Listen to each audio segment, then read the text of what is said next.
que es un académico de origen peruano, naturalizado mexicano, ha trabajado los últimos 30, 40 años sobre la migración México-Estados Unidos. Y a partir de una serie de ensayos fue generando un libro que precisamente da a luz en 2017, en el que se recopila básicamente lo que es la historia de la migración México-Estados Unidos. En ese contexto es en el que surge este libro, que se llama básicamente Historia mínima de la migración México-Estados Unidos. Quiero empezar por este acierto de que, a pesar de dividir la obra básicamente en 6 grandes periodos en los que podríamos hablar de diferentes oleadas migratorias de mexicanos hacia Estados Unidos, no hace un corte tajante, es decir, entiende perfectamente que hay una serie de procesos que han llevado a su vez al surgimiento de nuevos procesos migratorios. Así es que ese es uno de los grandes aciertos. Y el segundo es sintetizar, a final de cuentas, en una obra básicamente más de un siglo de historia de la migración institucionalizada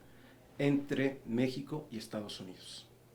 La vigencia es tal que nos permite entender no únicamente el contexto en que se han dado las diferentes oleadas de mexicanos hacia Estados Unidos, los diferentes procesos, sino también nos permite entender por qué hoy en día la migración México-Estados Unidos sigue siendo relevante, a pesar de que han disminuido las grandes oleadas de mexicanos yendo hacia Estados Unidos. Hoy en día México, como todos sabemos, es un país que no únicamente es expulsor de migrantes, también es, a final de cuentas, un país que en este momento está afrontando otros patrones, entre ellos el tránsito de centroamericanos, entre ellos también la llegada ya de centroamericanos que se quedan a vivir a nuestro país, de africanos incluso también, es más, hasta de haitianos, pero también entender que México también es un país de retorno.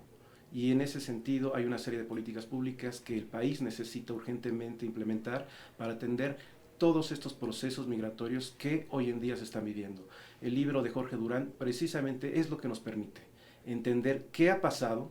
desde el siglo XX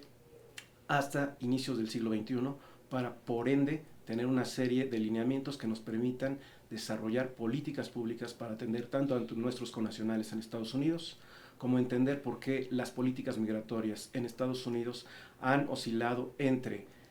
la necesidad de atraer mano de obra, por ejemplo los braceros en su momento, como la necesidad también de entender por qué existe un ambiente tan ríspido y de racismo y xenofobia en contra de los mexicanos que viven en Estados Unidos.